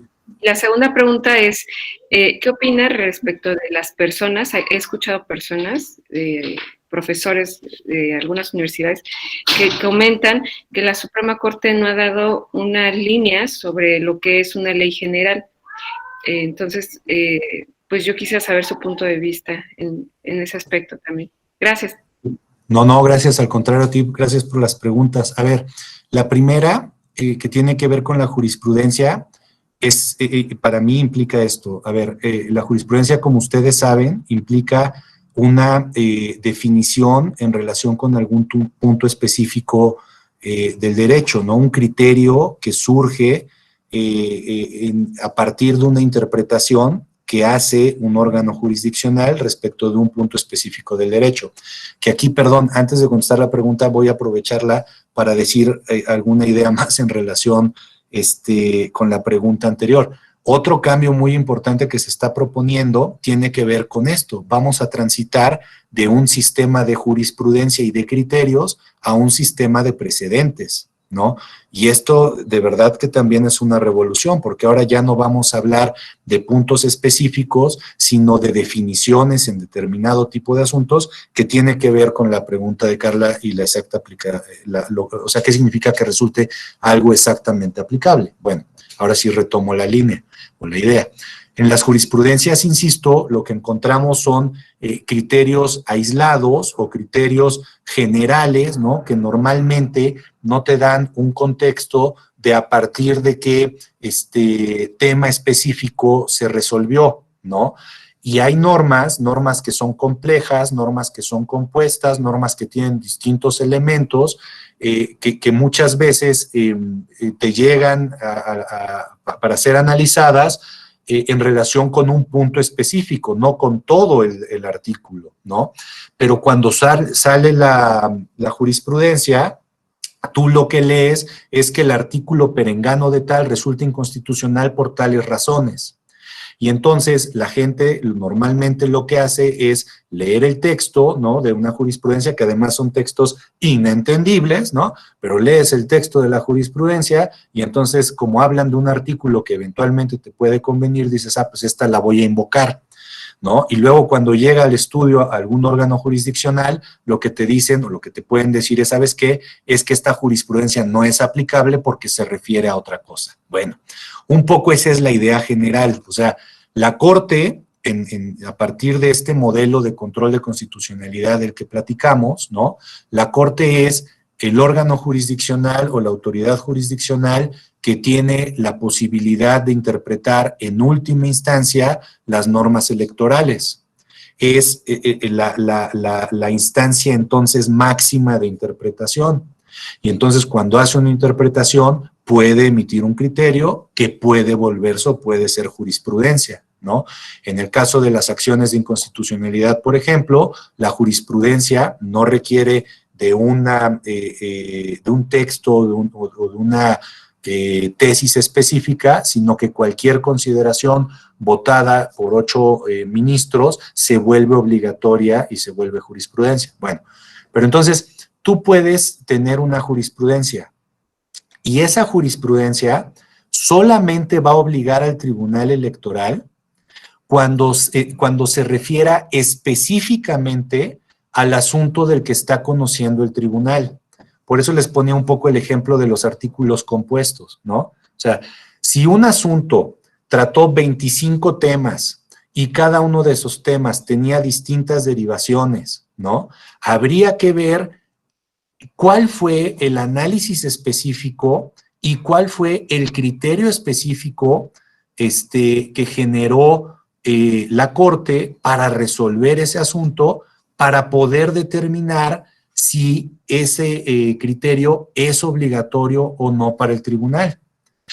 Otra vez el ejemplo del artículo, si se analizó un artículo del que luego conoce el tribunal, pero en un aspecto distinto, aunque se haya emitido jurisprudencia, no hay obligación del tribunal para seguirla, porque está analizando, podría estar analizando un supuesto distinto, ¿no?, respecto del cual no haya criterio. Entonces, bueno, perdón, pensándolo me sonó enredado, pero si no fui claro, ahorita lo retomo e intento explicarlo de una forma más sencilla.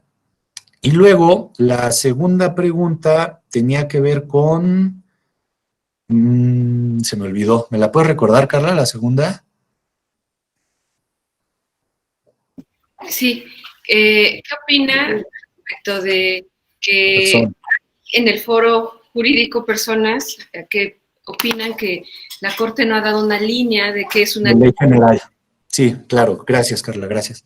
A ver, opino que no es cierto. Opino que la Corte ya se pronunció y estoy casi seguro que tiene tesis, y si las tiene, si me dejan, se las mando a Alex para que él me haga favor de pasárselas. Estoy seguro en que la Corte ya ha definido que una ley general es aquella que distribuye competencias, entre niveles de gobierno. Y justo lo hizo a propósito, pues además lo hizo recientemente, eso también tengo que decirlo, porque este boom de leyes generales de esta lógica surgió en el sexenio anterior, ¿no?, en donde empezamos a tener leyes generales de prácticamente todo. Antes teníamos un Código Federal de Instituciones y Procedimientos Electorales, hoy tenemos una Ley General de Instituciones y Procedimientos Electorales en donde se distribuyen competencias, por ejemplo, entre el INE y los órganos electorales locales, ¿no? Y así el resto de las leyes generales. Sí hay una definición, estoy prácticamente seguro. Y también creo, es más, aquí me están ya pasando el dato, en 2 segundos se los doy, es una jurisprudencia 5 de 2010 del Pleno de la Corte, en donde se establece qué es una ley general. Ahí está la definición en estos términos que te estoy platicando, Carla. Gracias. Muchísimas gracias. Tengo a mis apuntadores aquí, que bueno, son unas balas. Muchas gracias a ti. Muy bien, muchas gracias a Carla y muchas gracias al magistrado y a los apuntadores también. Eso. Sí, seguiría en el orden en que nos han solicitado la palabra. Le pediría a Jesús Espinosa si puede realizar su comentario. Pregunta, por favor, Jesús. Buenas tardes, magistrado. Una pregunta. En su opinión, ¿el INE debe de tener legitimación activa para promover acciones de inconstitucionalidad, para plantear la posible contradicción de leyes federales o locales con la Constitución, sobre todo considerando el ejemplo de la ley Bonilla? Y gracias por la exposición. Al contrario, Jesús, gracias a ti. A ver, yo lo que pienso es que cualquier autoridad que tenga o que esté regulado por alguna ley, que eventualmente, que eventualmente los pueda involucrar, debería tener legitimación. A mí me parece que si tienen legitimación los partidos en esta lógica, ¿no?, de que van a estar ahí involucrados, pues también el INE podría tenerla, sobre todo porque la idea de las acciones es lo que les comentaba, garantizar la regularidad constitucional. Entonces el Estado incluso, ¿no?, debería tener todos los elementos a su alcance para garantizar que le llegue información de distintos lados, a partir de la cual pueda conocer de que X o Y disposición pueda ser contraria a la Constitución. Entonces, insisto un poco, a partir de esta idea de garantizar la regularidad constitucional, me parece que sí podría pensarse en esa posibilidad. El INE no la tiene, pero sí, por ejemplo, puede promover controversias constitucionales.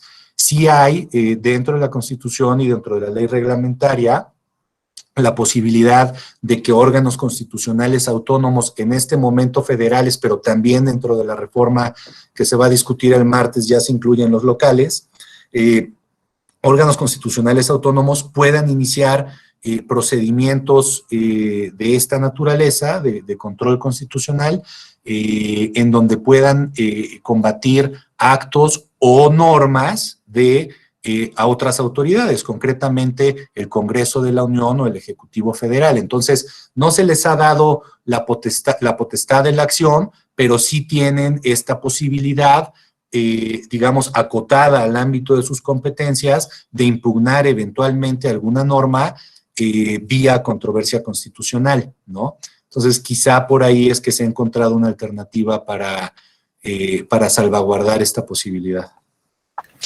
Gracias. Al contrario, a ti. Gracias, magistrado, y a Jesús por su pregunta. Toca el turno de María de las Mercedes, por favor, si nos ayuda con su pregunta. Claro, muchísimas gracias, magistrado. Mejor dicho, imposible, gran clase. ¿Sí me escucha? ¿Se escucha? Al escucharlo, me surgió una duda. En la legislación electoral en el estado de Querétaro, se ha garantizado la participación de las personas indígenas para poder ocupar algún cargo de elección popular. Es una obligación que se impone a los partidos políticos. Pero dentro del catálogo de los requisitos se solicitan constancias, autodeterminación de que provienen de un pueblo indígena, que han hecho algún tipo de participación en la comunidad.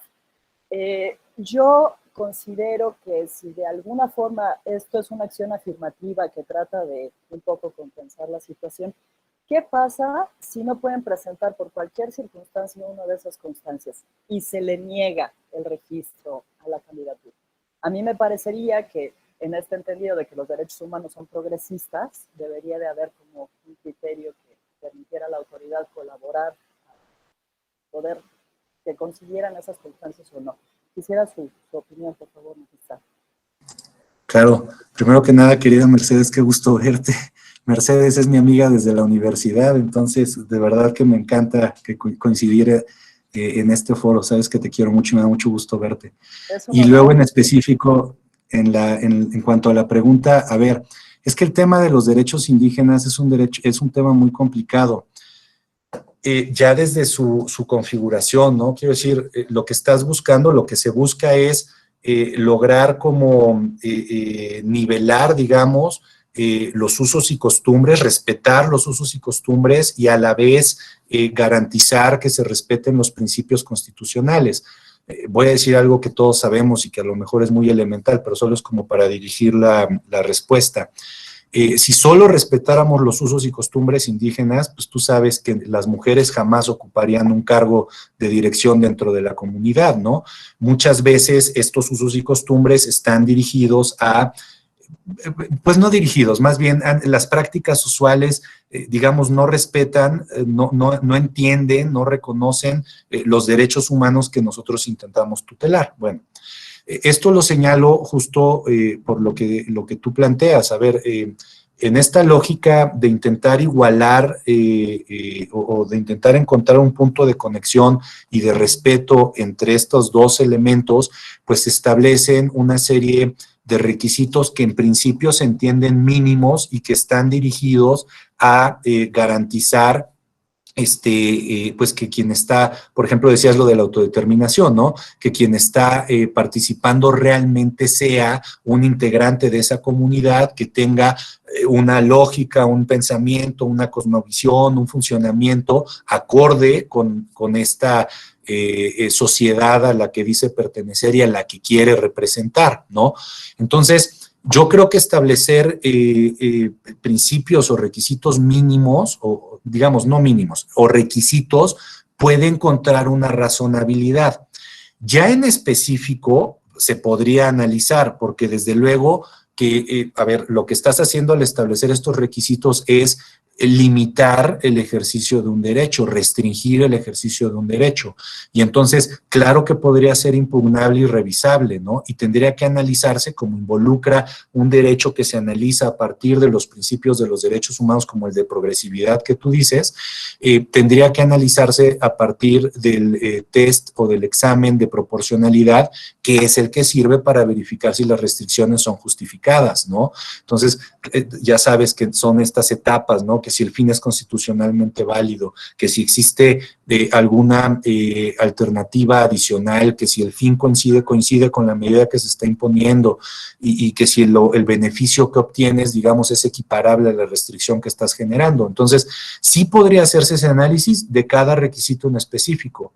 Y ahí pues habría que ver a dónde nos lleva el resultado, ¿no?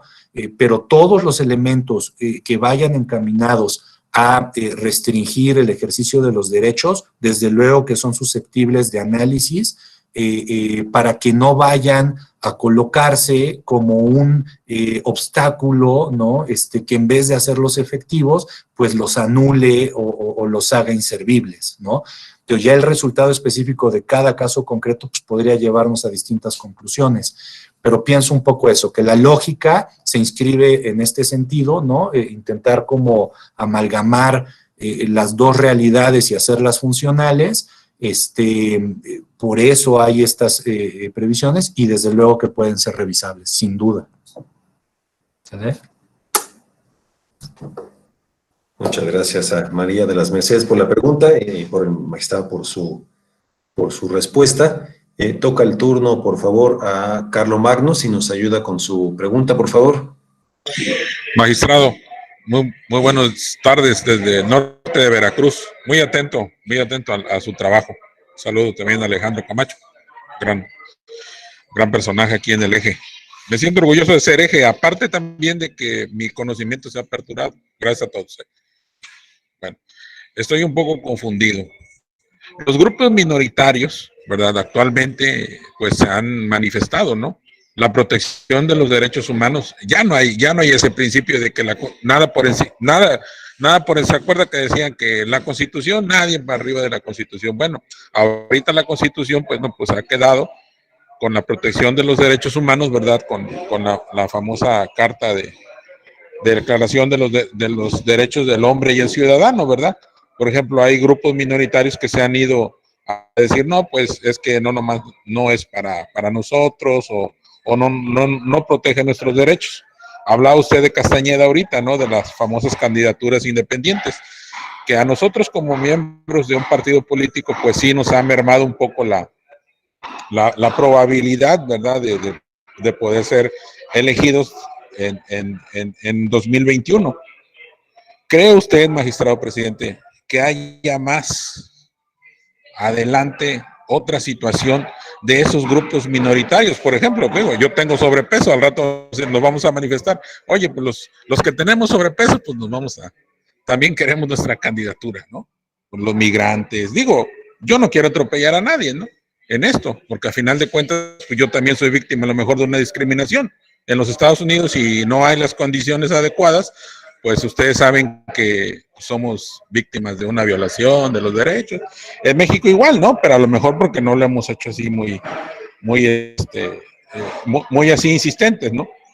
Pero por ejemplo están ahorita la ley Bonilla que fue aprobada, leyes que por ejemplo la modificación del COFIPE y todo eso, o sea, esa constitucionalidad cree que en algún momento llegue a proteger a un grupo minoritario y de ahí salgan, por decirlo, ahora ya no hay candidaturas independientes, ahora los grupos minoritarios también pueden hacerlo. Yo sé que lo pueden hacer, ¿no? Mientras cumplan los requisitos. Es un poco confusa, pero es interesante mi pregunta, ¿no? ¿Cree usted que haya más adelante algo que también pueda hacer, ¿no? Nos dicen los expertos, dice la Biblia, ¿cómo dice un dicho mexicano? Y peores cosas vendrán, dice. Pero bueno, a lo mejor mejores cosas vendrán, ¿no? Yo tengo la esperanza que sean dos partidos, uno y uno como antes, ¿no? A ver, tú negro y rojo y el árbitro ya. Ganaste a 2,000 goles y tú a 100 goles y ya perdiste, ya, vámonos. Digo, es algo confuso, pero es algo interesante, magistrado. Sé que con su conocimiento pues nos va a ilustrar. Gracias, Carlos, gracias. Sí, es una pregunta muy interesante. No es ilustrar, es platicar. Esta es una tertulia entre amigos y me gustó. Yo también soy orgullosamente eje, entonces con más gusto y con más amistad lo platicamos así. Yo espero que haya cosas más adelante. Estoy convencido de que debe haber cosas más adelante. ¿Por qué? Porque mira, te lo voy a decir en mi lógica y en mi convicción absoluta, ¿eh? A ver, la idea de los derechos humanos, sobre todo a partir de estos principios de universalidad, en fin, es que todos los derechos sean para todos, ¿no? Un derecho que no es para todos no es un derecho, es un privilegio. Y no se puede sostener, porque en principio, sobre todo hablando de derechos humanos, porque no hay razón, ¿no?, que permita o que fundamente o que justifique que solo unos puedan ejercer un derecho humano y otros no, ¿no? Entonces, un poco partiendo de esta lógica y hablándote desde la función judicial como yo la veo, nosotros tenemos una obligación permanente y dificilísima. Y esa obligación es garantizar que dentro de la Constitución quepamos todos, ¿no? Todos. Y que quepamos de verdad. O sea, que la Constitución nos tutele, nos defienda a todos con la misma intensidad, con la misma importancia, ¿no? Con la misma vehemencia, para que entonces de verdad podamos acudir o desarrollarnos sin que haya algo que nos limite, en fin, que tengamos toda esta potencialidad. Entonces, pensar que lo visto hasta hoy es todo, me parece muy riesgoso, ¿no? Porque sigue habiendo muchos espacios en donde todavía se pueden perfilar o se puede construir el derecho para favorecerlo, ¿no? Hace un ratito hablábamos de la paridad. O sea, pues, antes no había paridad y tampoco había problema, pero se tuvo que construir, ¿no? Pues que las mujeres primero puedan participar, luego que participen efectivamente, luego, ¿no?, que sea paridad en los órganos legislativos, no, también en los municipales, municipales, la paridad vertical, luego que participen en donde puedan realmente ganar. Ahora esta idea de paridad total en donde ya está en la norma que deben integrar órganos constitucionales autónomos, poder judicial, ¿no? O sea, prácticamente todo. Entonces, eso no había, ¿no? Y se construyó justo en esta lógica o en este entendimiento de que la Constitución nos permite o nos da muchas herramientas para seguir creciendo. Y así podríamos ir viendo muchos temas. Les decía también otro, el de las personas privadas de su libertad. Hasta hoy el criterio se ha construido a partir de la presunción de inocencia. Pero ¿qué razón real justifica, bueno, no real, no, real o irreal no, o sea que pensemos las razones que justifican que las personas privadas de su libertad no tengan, por sentencia firme, no tengan la posibilidad de votar? ¿No son ciudadanos? Bueno, en principio no, porque no hay modo honesto de vivir y por eso están ahí, pero a ver, ¿no tienen intereses? No hay elementos que les interese proteger, no merecen una representación o un oído que los escuche, ¿no? En fin, o sea, ese tipo de cosas son, o de situaciones, son a partir de las cuales yo creo que se puede seguir construyendo, ¿no? Tú hiciste un planteamiento muy puntual, el de las candidaturas independientes. Y entiendo lo que dices, ¿no? Pues es que al principio eran solo los partidos y quienes estamos en un partido, pues claro que tenemos alguna afectación, ¿no? O Mercedes decía, es que los indígenas, pues hay una cuota que obliga a garantizar los indígenas, pues es que antes los indígenas no tenían representación, en fin. O sea, ¿por qué cerrarnos a que los partidos nada más cuando existe esta otra posibilidad de que alguien que no comulgue con alguna ideología o con una declaración de principios o con un proyecto de acción de un partido político, no pueda participar. Tampoco es que cualquiera pueda, ¿no? Tiene que cumplir con un montón de requisitos, tiene que tener una representación efectiva y es una figura sobre la cual se ha ido construyendo y se ha ido avanzando. O insisto con lo de los indígenas, ¿no?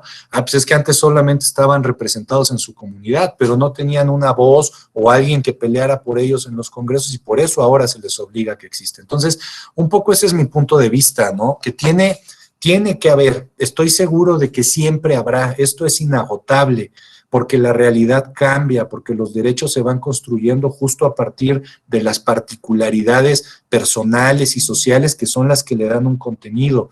Y hablando de derechos humanos, además, que entrañan principios, que entrañan valores, bueno, el campo de acción es enorme, ¿no? O sea, nunca vamos, espero yo, a terminar de definirlos. Pero insisto, yo, mi posición en este tema es que de verdad todos, sin importar cuál es la particularidad que tengamos, todos debemos caber en la Constitución y todos debemos ser protegidos. Excelente, gracias. A ti, Carlos. Sí, muchas gracias a Carlos por su pregunta y por ser alumno destacado de la Escuela Judicial. Muchas gracias. Gracias al magistrado. Tenemos un par de preguntas más. Magistrado, pediría a Julio Díaz, quien nos hace hacer uso de la voz. Julio, si abre su micrófono, por favor. Magistrado, buenas tardes. La pregunta es, en el 2018 se realizó las elecciones en mi municipio con mucha violencia. Al otro día se quemaron las boletas electorales, pero al momento de las impugnaciones, el ganador presentó las actas de escrutinio y cómputo, pero los otros contendientes no presentaron. Lo que yo quiero saber es en qué se basó el Tribunal Electoral para ordenar a elecciones extraordinarias, ya que según la jurisprudencia 22-2000 dice que aunque se destruyan los paquetes electorales, no es impedimento para realizar el cómputo de la elección. ¿Se violaron los derechos políticos electorales de la persona ganadora, sí o no? Gracias, Julio. A ver, tendría que revisar el asunto en específico, no lo tengo claro, no conozco las particularidades, no conozco la resolución del tribunal. Al final, desde luego, desde una posición muy general, va a ser mi respuesta. Acuérdate que hay una serie de principios que son los que se tienen que tutelar de manera prioritaria en cualquier proceso electoral, ¿no? El de certeza, en fin, todos estos principios que rigen la materia. Y lo que tendría que haberse analizado, como seguramente así fue, es que estos principios, además del relacionado, pues digamos, con que los votos cuenten y con que la gente tenga la posibilidad de elegir, ¿no? Que es lo que finalmente se está tutelando en cualquier proceso o en cualquier acto que sea, bueno, en cualquier proceso electoral sería en concreto, ¿no? Seguramente se ponderó todo esto y a partir de eso fue que se tomó la decisión correspondiente. No sabría, insisto, el caso concreto, no podría decirte que se haya violado algún derecho en específico, pero me parece que todos estos elementos debieron entrar en la valoración del tribunal para efecto de emitir la resolución correspondiente finalmente, y es lo que platicamos a lo largo, lo que hemos platicado a lo largo de este rato, ¿no? La finalidad que se persigue es garantizar que todos los actos y todas las resoluciones, incluidos desde luego los procesos, ¿no? Los resultados, la votación, en fin, se ajusten a las reglas establecidas en la Constitución y en las leyes que rigen el ámbito electoral, ¿no? Gracias, magistrado. A ti, Julio, a ti, gracias. Gracias a Julio Díaz por su pregunta y al magistrado por su respuesta. Magistrado, han llegado muchas felicitaciones. Nos preguntan si sería posible compartir la presentación si gustas enviármela y nosotros a través de la escuela les haríamos llegar la presentación a los correos que registraron. Una última pregunta, magistrado. Nos pregunta Paula Quintero, quiere saber la diferencia entre la jurisprudencia y el precedente. Claro, claro. A ver, primero, Alex, desde luego te mando la presentación, encantado de la vida. En cuanto termine la clase te la hago llegar. Y nada más, a ver, desde luego que estoy a las órdenes de todos por si quieren, más allá de las preguntas, tener algún otro tipo de comunicación, pues por el correo, por lo que sea, encantado de la vida, ¿no? A ver, la diferencia entre jurisprudencia y precedente es muy importante y tiene que ver justo con esto que platicábamos a partir de alguna pregunta anterior. La jurisprudencia lo que destaca es un criterio específico, ¿no? La jurisprudencia lo que destaca es una idea concreta y una idea que no necesariamente resuelve la materia de la litis en concreto. Por eso, insisto, a veces la jurisprudencia parece tan desarticulada y tan inentendible. Como todavía no transitamos o no salimos de este modelo, ¿no? Y a pesar de esto, a pesar de que no resuelven necesariamente o no se especifica cuál es el punto que resuelven, en fin, ¿no? Son criterios obligatorios. Como no hemos transitado del criterio de jurisprudencia al del precedente, lo que ha hecho la Corte, si no estoy mal, pues quizá desde hace un año, ¿no? Lo que sí estoy seguro es que es con la presidencia del ministro Saldívar, es modificar el formato en el cual se desarrolla la jurisprudencia. Y entonces, antes lo que teníamos era un formato en donde aparecía un rubro y un texto. Hoy tenemos un formato donde aparece un rubro, donde aparece una situación contextual, o sea, te explican cuál es la situación concreta que se está atendiendo en ese criterio, un marco normativo, o sea, cuáles son los artículos específicos que se están aplicando para generar un criterio, y ya luego el criterio. Y entonces, de esta forma, tú cuentas con más elementos para saber si este criterio vinculante es aplicable a algún asunto que a ti te interese o que tú estás revisando, ¿no? En el caso de los precedentes, entonces ya no hay criterios. Ya, digamos, criterios expresados en tesis. Ya lo que tenemos son asuntos. Y estos asuntos, ¿no? Desde luego, involucran una situación fáctica que debe resolverse y una posición de sentencia, una resolución en sentido específico, en donde están expresados y desarrollados los fundamentos y las razones a partir de las cuales se llega a una conclusión. De esta forma, cuando tú hablas de un sistema de precedentes, lo que vas a tener es asuntos que cuando sean iguales se tienen que resolver exactamente en los mismos términos. A mí me parece que entonces de esta manera, en lugar de tener 55 millones de jurisprudencias como las que tenemos hoy, tendremos asuntos bien identificados que podrán servirnos como guía, ¿no? E insisto, a los órganos judiciales como precedente, como resolución previa a la que tendremos que ajustarnos para emitir una posición o emitir una sentencia. Esa es básicamente y de manera, espero, sencilla la diferencia que implica. Paula. Sí, muchas gracias a Paula por la pregunta y al magistrado por su respuesta. Nos comenta Marbero Mej que las tertulias o seminarios que el magistrado Lara Patrón nos pueda obsequiar. Así que pues lo vamos a comprometer aquí.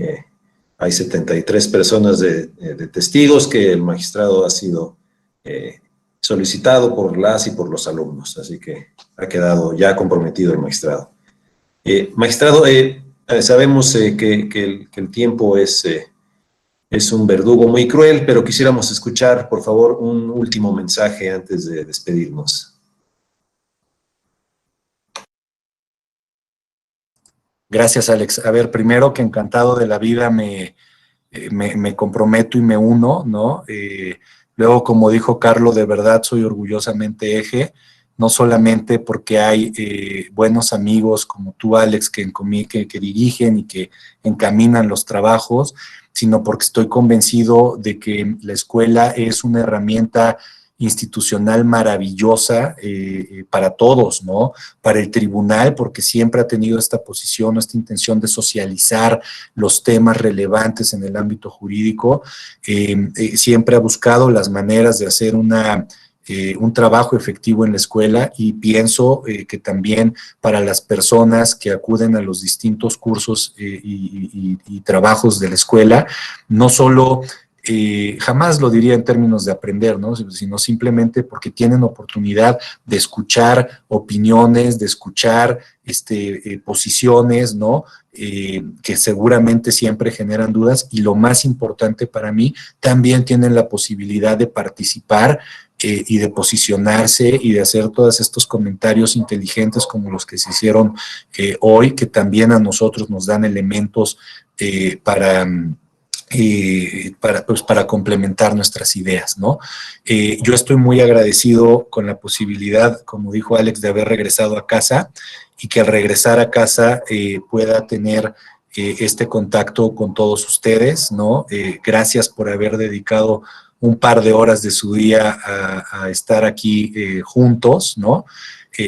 Gracias siempre al magistrado de la Mata por tomarme en cuenta, al magistrado Vargas, y bueno, que sepan que aquí tienen un amigo comprometido, ¿no? No solo con la función estrictamente jurisdiccional, sino también con estas actividades de socialización y de capacitación, ¿no? Sería eso, querido Alex, y muchas gracias de verdad a todos, a todos. Muchas gracias, magistrado, por tu siempre bienvenida participación, y a todas y a todos ustedes que hacen posible estos ejercicios. Les pediría, ya se adelantó María de las Mercedes, pero por favor, abramos el micrófono para el magistrado.